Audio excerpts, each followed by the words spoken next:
When you have a reaction to me, that tells me about you. That tells me about the filters through which you're hearing me, the things that happen to you, your needs, your feelings, your worldview, your ability in this moment and capacity in this moment to self-regulate or not, your level of awareness, your consciousness. It tells me about you. What it tells me about me, because I can also get information about me, is about my current capacity and skillfulness to work with you as you.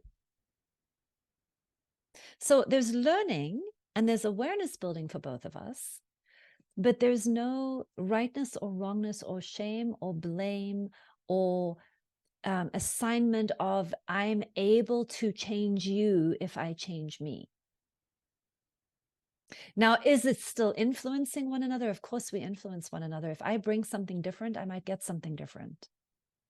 But I don't bring something different in order to get something different, because now we're in manipulation. I bring something different because of who I want to be in the space. And then I watch what you do or don't do with that, and whether or not it's compatible or not, or whether it's attuned or not. And then I stay grounded in me and I decide, what do I want to do about that?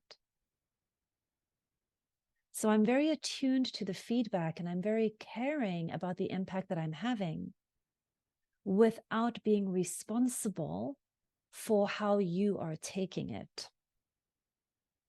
So my agenda isn't to control your feelings. My agenda is to show up as real and open-hearted and honest with you as I can, and to see you for who you are as clearly and without judgment as I can, and to then make empowered decisions about what I find in that space.